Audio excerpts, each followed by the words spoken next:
14 жасқа толған балаларға арналған.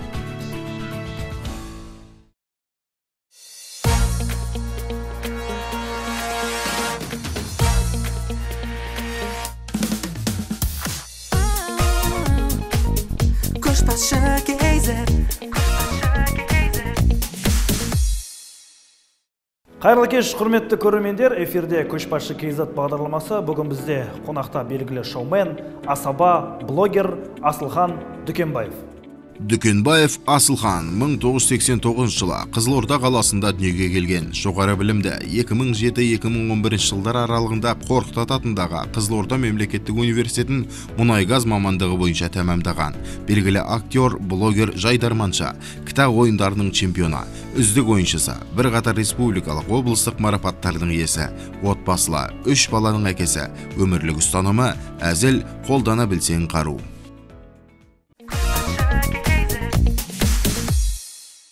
Асыке, үлкен рахмет, уақыт тауып күймен тіршіліктің арасында сұхбатқа келгеніңе.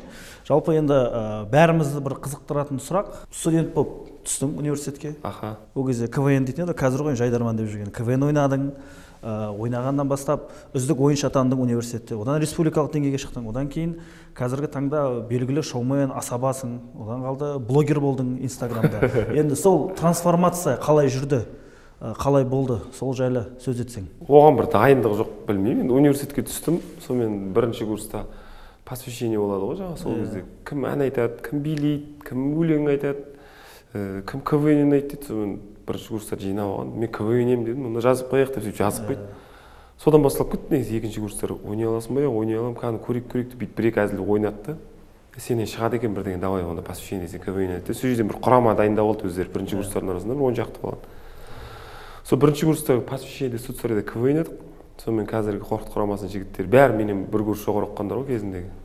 Құттыбай, Нұрлыбек, Бағлан, Қуаныш солар көрді да, сен бізге ойнасай деді.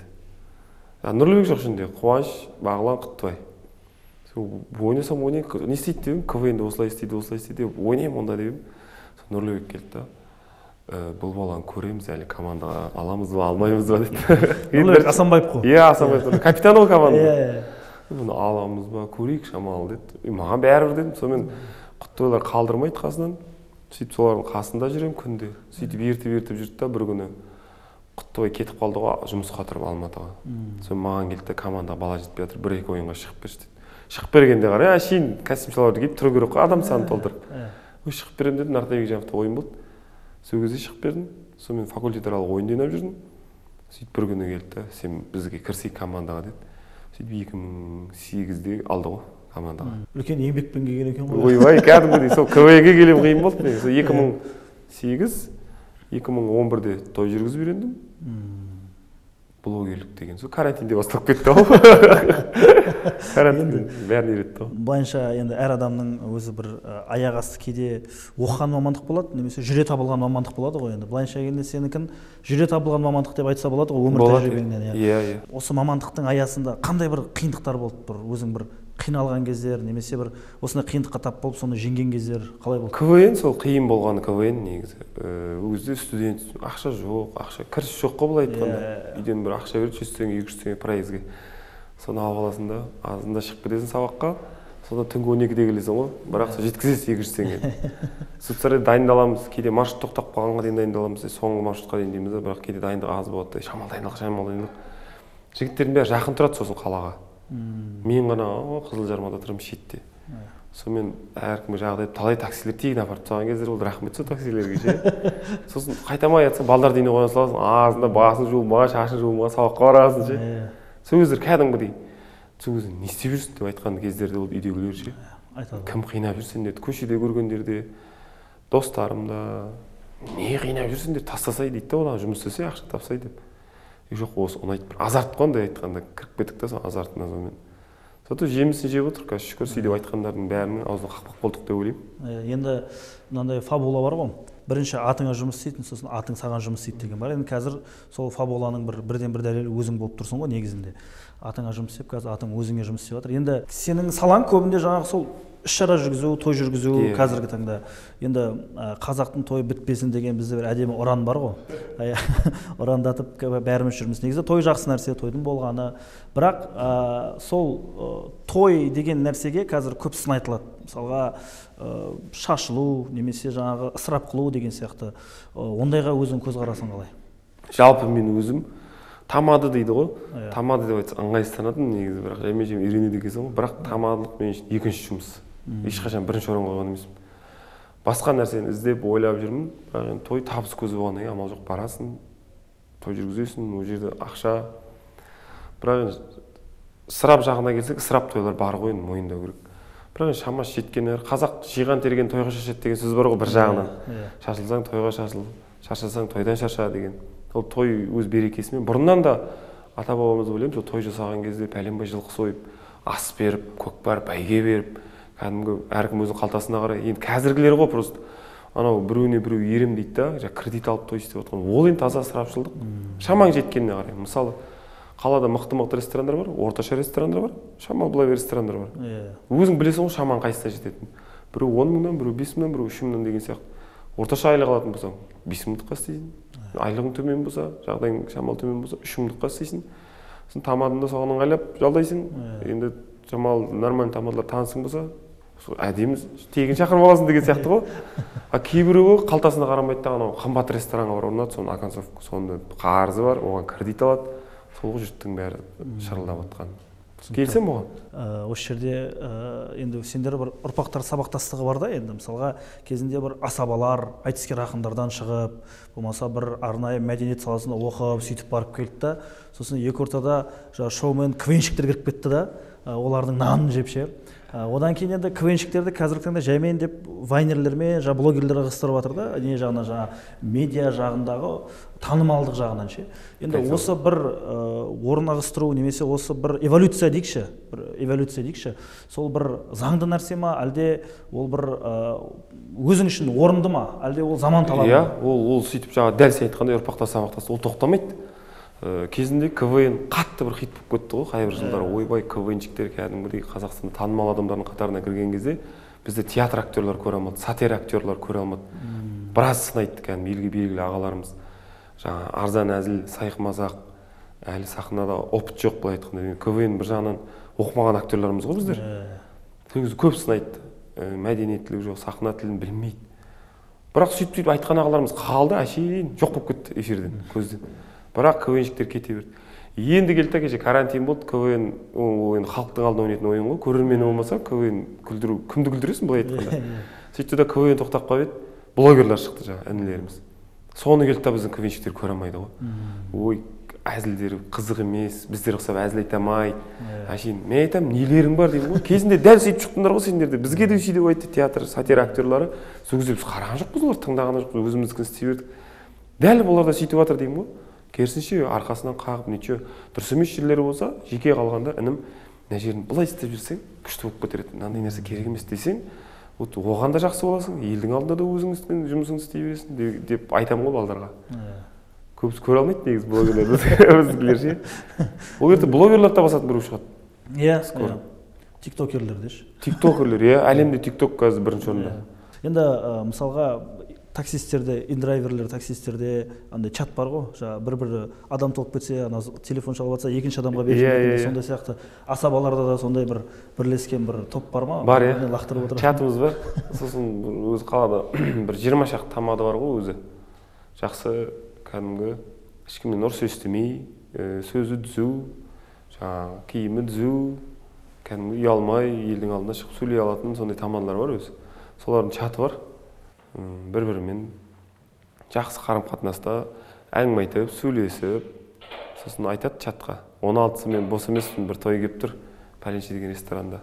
Бос болсаңдар, кім дейді? Жазады бәрі, мен бос емес, бос емес. Сосын арқаға тамады өзінің өмірін. Ондай бар, кәдімгідей. Ол жақсы комьюнити ғой енді, жақсы бір-бірлеріңе жұмыс тауып беріп, мысалы, сен бос болмағанда оған тауып беріп деген сияқты, ол жақсы нәрсе деп ойлаймын. Сондай бар шығар деп сұрап жатқан. Бар. Енді той иесі. Енді көп жерде тамада асаба қолынан келгенше жүргізеді, кейбір кезде қате жіберіп қоюы мүмкін, кейбір кезде бір орынсыз әзіл айтып қоюы мүмкін. Енді өзің үшін идеалды той иесі қандай? ең бірінші тамадаға жағаласпау. Біріншіден тамаданы дұрыс таңдау. Кейбіреуі былай жалдайды, мысалы отырған қонақтарының форматын көрсең, енді қонақтардың қарасаң серьезный адамдар кәдімгі былай ассалаумағалейкум дейтіндер, бірақ той иесі бүйтеді, 20 шақты сыйлық алдым, ой не нәрсе өйтші дейді, бірақ келмейді оған сен никак ол жерге, сен қанша ойнатқанмен керісінше сөз естіп қайтасың қонақтардан. Ал кейбіреу болады, серьезный жүргізе бер, қалтаң-салтаң керек жоқ, бірақ қонақтарын көрсең кәдімгідей. Сондай жағдай болған, бір айтып берейін, Импайрда той жүргізіп жатыр, Құттой екеумізді бір апа предлагать еткен. Телевизия істейді. Бір апа предлагать етеді, оның бір әулетінде тойын жүргіземіз ғой, Құттой екеуміз. Күшті жүргізіп береміз. Сөйтті бір подругасына предлагать етеді ғой. Подругасы орыс, қазақ, шала қазақ кісілер. Короче, тойды барған кезде біз дейді ғой, вообще бізге той музыка қоймаңдар дейді. Виа жалдап қойған, қонақтар тілекке шыққан кезде виа ойнау керек дейді. Мысалы, осындай Қазақстан, Қызылорда телеарнасын ортаға шақырамыз деген коллектив келетсіңдер, өлең қосылмайды. Сөйтіп келетсің да, ойлайсың, өмірінде көрмегенсің. Жарайды, келістік. Сөйтеді да, мен жүргізіп жатырмын. Ана біз жалдаған кісі айтады, ой, не айтса дейді. Мен айтамын, апа, анауың басқа әңгіме айтып тұр ғой. Анау айтады, ешқандай артық сөз айтпа, менің тойымда мынандай кісілер отыр. Бірақ бір атақты ешкімде де жоқ былай келгенде енді. Соны жүргізіп жатыр. Бір кезде ойын ойнатамын ғой. Халық бірақ кәдімгі ойынның күндегі көріп жүрген халқымыз, бірақ той иесі өзін басқаша қабылдап алған ана тойды, бірінші тойлар әулетінде. Сөйтеді да енді ойынға шығып жатқан кісіге музыка қосасың ғой енді. Ой, апа, қош келдіңіз. Ал, яғни билейік десем, ол билеп келе жатыр. Мен музыкант тұрады да, любой бір жаңа айға да барамын, музыка қосып сөйтсе музыкантыма жетіп келіп. Не өлең қойып жатсың? Зачем твои халтурные песни? Вообще не поставь такую песню, короче. Здесь Виа почему сидит? Давайте Виа поставить музыку. Виа не қоялым білмейді аналарға. Сөйтіп өртеніп жүріп, мен ренжіп жүргізбеймін мына тойың деймін ғой. Жүргізбеймін. Не істеп қайқап келгенсіз? Мен де ана апаға ренжіп жүрмін ғой. Бір кезде Мадина Садуақасова сол әулетпен араласады екен. Мадина Садуақасова тойға қонақ болып келеді. Ой, күтіп алады, өлең айтады. Ол кісі кәдімгі ол кісіні қабылдады, халықты қабылдады, тойларды жақсы көреді, семейіне араласады. Сөйтеді да Төреғали сол күні қалада жүреді ғой, Төреғали. Мадина әпкеміз өтініш етеді, Төреш кіріп шықшы мына тойға. Сөйтті Төреш келеді. Төреш жолдыз ғой енді Төреш. Бүкіл халық суретке түсіп, күшті билеп жатса, үйленіп жатқан бала жүгіріп келіп мен музыкантпен дейді. Кім мынаны шақырған дейді. Мен білмедім кім шақырған оның өзі. Өшір өлең, түсір сахнадан дейді. Ол керек жоқ мынандай өлең деп дейді ғой. Ойлашы, сол өмірінде қалып қойған той есім. Содан кейін ана Төреғали қандай қылып ренжіп тұрғаннан кейін, біздікі ештеңе емес екен ғой деді. Иә, бірақ енді өзіңнің бір енді мықты деген бір ең үлкен гонорарың қандай тойға алған? Қанша? Менде бір баға. Бір баға ол. Иә, өзім жылда өйтіп сараптап шығарамын. Примерно биыл мынандайға шығамын деймін. Биыл 300 мысалы. Иә. Тек жүргізу. Былтыр карантиннің алдында 200 түгін. Карантин басталмай тұрып 300-ге көтеремін ғой. Марттан бастап 300-ге көтеремін деп 2 жыл бұрын. Сөйтіп март басталады. Болды уже мартта 300 деймін. Тойлар енді алып қойғам 300-де. Карантин басталып кеткенше 300-де бір тойда жүргізген жоқпыз көзінше әлі есімде ше. Бірақ андай алдын ала ақша төлеп соның бәрін қайтардың ба или қалай болды? Қайтардым. 4,5 миллион ақша қайтардым ғой. Машина сатып жүрдім. Ол кәдімгідей кризис болды. Кәдімгідей. Қатты ұрды ғой. Иә, машинада жүргенмін сол кезде. Біраз тамадылар. Не істейміз деп чатта жазды. Қалай қыламыз, қайтарамыз ба? Сосын мен айттым, қайтарайық. Ол әлемде болып жатқан жағдай ғой. Оны қайтармағанмен кейбір айтады, ертең басқа әулетінде тойы болса, соны жаңағы есептесіп жібереміз. Сен қай әулеттің тойын түгендеп жүресің деймін ғой. Ертең ол әулеттің тойы болғанын сен бос болмасаң ше. Одан ұйқым тыныш болсын дедім да, өздерің біліңдер дедім, мен қайтарамын дедім да. Бүкіл той кәдімгі уақыты келеді, звондаса, Асылхан дейді, хорошо деймін, болмай ма, қайтар. Кейбір айта алмай тұрады. Соны жаңа үйдегілер ана неғып атырайды, сол жаңа ақша жоқ ой қайтарамын деймін да. Звондайды, болмаса кейбірінде күте тұр деп, соны машинамды саттым да. Өзім звондап келдім. Той болмайды ғой, болмайды. Ақшаңыз өткендегі нөмірде ма Каспий? Иә, түк. Кейбір қолма-қол түк. Қайтардым да. 0-0 кәдімгідей үйде үйдегілермен тамақ ішіп, қыдырмайды еш жаққа. Ақша жоқ. Үйдегілерге той жүргізіп па? Иә, дәл сондай кәдімгі қиын жағдай болды ғой, бірақ сынған жоқ. Енді мысалға өзің жайлы комментарийде немесе бір адамдар Асылхан өзінше өп кетіпті, адам танымай кетіпті, немесе ойбай баяда 150 мың еді, қазір 300 мың болып кетті, бір хабарласып өтініш айтсаң ақша сұрайды екен деген сияқты әңгіме естісең, оны жақсы қабылдайсың ба, әлде бір ренішпен қабылдайсың ба? Енді сол үшін администратор алып қойдым. Сондай әңгімелерді сол бәрін тоқтату үшін бетім емес, ана администраторым айтады, администратор соны жеткізуге тырысады. Мысалға, тойдың бағасын көтергенім, ақшаға ныққандығы емес, бірінші тойдың. Мысалға, бір аптада енді 150 мыңнан 6 той алсаң, 300 мыңнан 2-ақ той ғой, былай айтқанда. 4 той алсаң, 300 мыңнан 2 той. Сол былай той деп басқа нәрсеге уақыт жоқ қой. Туған, туыс, аралау, бала шаға қарау, былай көшеде доспен қыдыру, туысқан тойына бару, бәрі қалды ғой. Той, бірақ ол энергияны жиып қояды. Ол кәдімгі білінбейді. Кәдімгідей психологически шаршайсың. Өз-өзін жиып қояды. Адамның көзі, 300 адам 600 көзі бар, қарап отырады. Энергияны бәрін алып қояды. Кәдімгі тойдан шығасың, үйге барған кезде солып қаласың ғой. Ертеңгі кезде желаниең болмайды ғой, айтқан. Сосын бағаны көтерейін да, бір аптада 3-4 той болса жетеді. Зато басқа уақытта емделейін, денсаулығыма қарайын, араласайын, осы сұхбатқа келейін, сендермен ана жақпен, мына жақпен отырайын, шамалы миым тынықтырайын, басқа нәрселер ойлайын, сөйтіп істедім негізгі мақсатым сол. Бірақ сонда да халық сол. Солай ма? Жоқ, сол жалдап отыр, не қылып отыр да, соған қарағанда доллармен бірге не қылып халықта. Сонда өсіп жіберген шығар. Айтады ондай әңгіме. Басында өкпелеп, орысып жететін. Қазір адамның ана бір сөз бар ғой, сондай күшті сөздер жаттап аласың ғой, өзің артын жабу үшін. Адамның абыройы өссе, артынан әңгіме берсе, значит абырой өсіп жатыр деген сөз дейтінше. Сен бір орында тұрсаң, саған ешкім әңгіме айтпайды, значит сенде қозғалыс бар деген сөз ғой, сен туралы әңгіме болса. Я шынымен де біреу жайлы тек жаман нәрсе айтса өтірік, тек жақсы нәрсе айтса өтірік. Жақсы жаман нәрсе айтса ол шын дейді. Яғни адамның бір қозғалысы бар екен. Енді сұрағым, мысалға сен өзіңнің жарыңды университетте оқып жүргенде кездестірдің. Одан кейін екеуің бас қоссыңдар, қазір неше бала тәрбиелеп отырсыңдар, отбасылық өмір жайлы, жалпы жас отбасыларға қандай кеңес бересің? Біз енді 5 жыл жүрдік қой. Мен оған қызбен серьезно араласқан емеспін. Көп болды ғой достарымыз көбейген жүрген кезде, бірақ ешқайсылары серьезно қарап андай дос болып кете беретінбіз бәріміз. Өзі көп болдық та біздер. Бәріміз араласа береміз Қорқыт университетінде. Сендер бәріміз болдық қой бірге. Күшті еді ғой сол кезде, мешфак бар, анау бар, студ весна бірдеме. Сөйтіп жүрген кезде сол қызбен қарадым, ұнады. Өзі онымен де кәдімгі дос болып, тоже активистка болып жүрдік та. Араласып кеттік та, сонымен давай деп 5 жыл араластық. 5 жылдан кейін үйлендім. Шүкір 3 балам бар. 2014-те үйлендім ғой. 3 бала бар, шүкір Құдай қаласа, ертең біреуін тұсаукесеріне жасадық, бірақ кеше 25-іне марттың бірге толды. Құтты болсын. Аумин. Бәрі апрель мартта өзі. Той апрельде, екеуі апрельде, 3 мартта. Өзің календарың бар ау деймін. Бірақ шынымды айтайын, андай болмапты. Өзім тойымда да тамадығым болады деп дәл осылай сұрайды. Білмеймін, сол келген біреу болады. Дәл солай болды. Тойыма бір апта ғана Нұрлыбек Мамай деген бауырымыз. Тойыммен жүргізген дейді. Жүргізсең. Өмір көрмеген той жүргізген. Давай жүргізсең. Деп жыртып тастады. Қызыма тұсаукесер істейін деп едім. Кім жүргізеді дейді. Сол тойға бір қыры тамады келеді, біреу шығады жүр. Сұлтан ағам жүргізді. Жыртып тастады. Күшті жүргізді.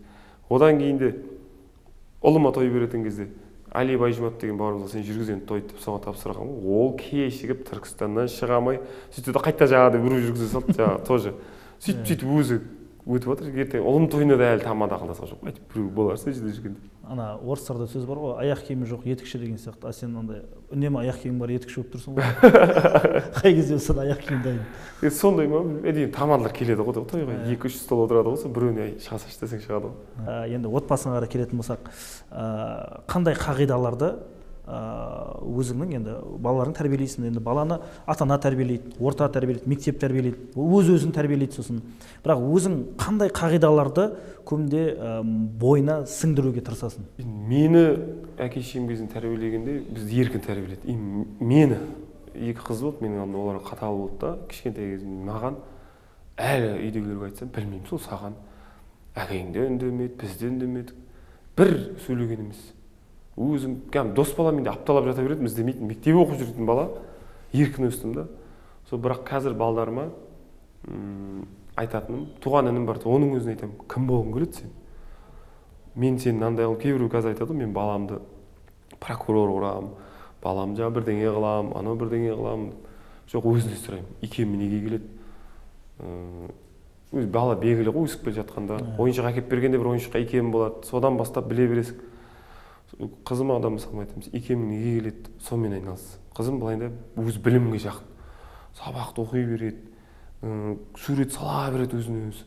Апай тапсырма берсе, үй жұмысын өзінің дәптеріне бір жазып қояды да, жақта черный мектептер дейді ғой, соған ана қайттан жазып отырды. Бұған не жазасың десе, анау аз болып тұр, тағы да салайыншы соны деп әріптерді ше өзі білімге жақын. Сосын алдық та тағы да қосымша екінші мектепке беріп жібердік. Азанда өзі сабағын алып келеді да, екінші мектепке тағы сабақ барады.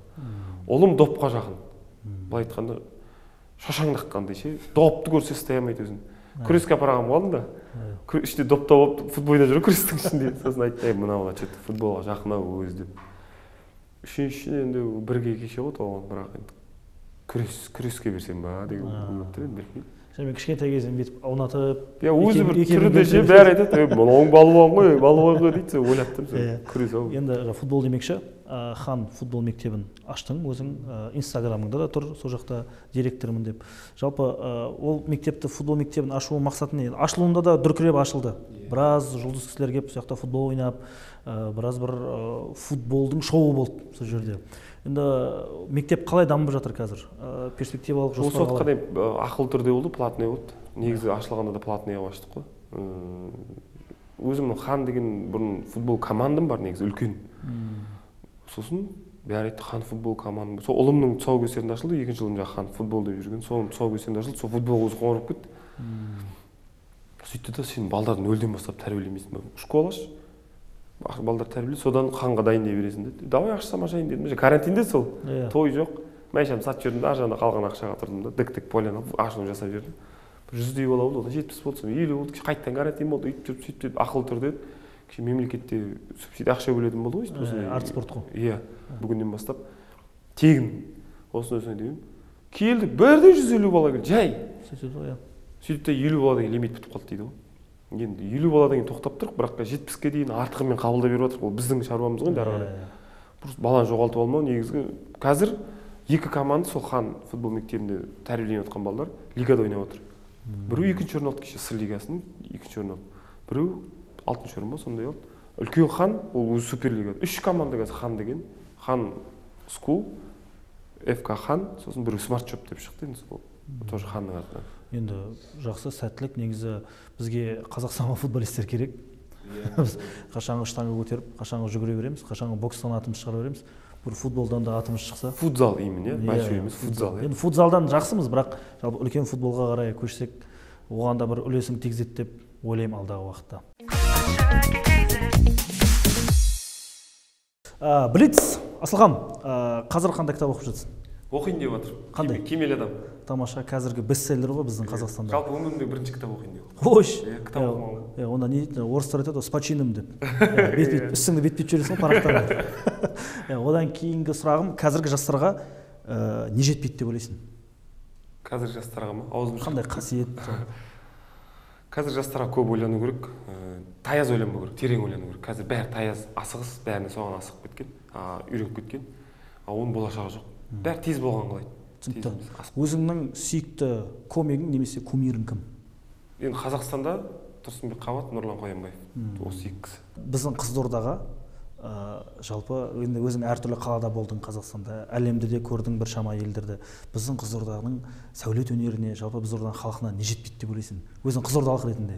Біздің бірінші ауа райымыздың қолайсыздығы ғой. Кезінде Қырымбек Елеуов әкім болып тұрған кезде біраз, сосын Нұрлыбек Машбекұлы екеуіне ризамын шыны керек. Ол жаман жақсы қасиетін салыстырғанда қаланы дамыту жағында ол кісілерге ешқандай өкпем жоқ. Қаланы тап-таза алып кезінде шыны керек машинада кетіп барады, пирожки жесек пакет лақтырып кете беретін қой. Үйретті ғой соған. Бычок тастамауды, темекінің қай жерде шегу керек, орын кәдімгідей үйретті соған. Сол негізі соны бір жалпы бүкіл Қазақстан Республикасында сондай бір үрдіс қылып қалыптастырса, үлкен дамиды сияқты. Енді қаламызда ғимарат салуда, әсіресе мына үй салу жағында сол жағалау бар ғой. Бір проектімен сала бермей, бір қызыл кірпішпен сала бермей, біреуінің сыртын бояйтын қылып істеп, біреуінің сыртын сол кезде кіріп келе жатқанда адамның қазір ол деген цвет қой былайша, біреуін сары қыл, біреуін қызыл қыл, біреуін көк қыл, сосын бөлгенде де синий район, желтый район, красный район, қай райондасың дегенде 36-шы том десе, ол аяғынан кіреді демей, красный район 36 десең бітті. Яғни сәулет өнеріне шама бар. Дизайндық бір не қосылды. Тез жатталу, сосын көзге қызығушылық. Қараған кезде де, мынау біздің Қызылорда деп келген кезде адамның көзі алданады да соған бар. Тамаша. Өзіңді 5 жылдан кейін қай жақта және қалай көресің? Кәсіпкер. Мен тамадылықты жалпы осы 5 жыл, дәл осы 5 жылға қойдым. 5 жылдан кейін өзім тамадылық елестеткім келмейді. Жеме кәсіптің ұшын бастап жатырмын. Қандай кәсіп? енді көреміз. Әлі нақты несі жоқ. Ақша салу керек десе. Примерно бір 30 той жүргіземін де соның ақшасын саламыз. Тойдан кейін. Сол онда Асылхан, үлкен рахмет бүгінгі сұхбатыңа уақыт тауып. Сіздерге рахмет. Рахмет шақырғандарыңызға. Осындай әдемі сұхбат тұрғызды. Құдай қаласа, әлемдік деңгейдегі актерлер, танымал адамдар келе берсін. Аумин, рахмет. Құрметті көрермендер, осымен біздің бағдарлама өз мәресіне жетті. Келесі аптада жүздескенше аман сау болайық. Сыр жастары көш басында.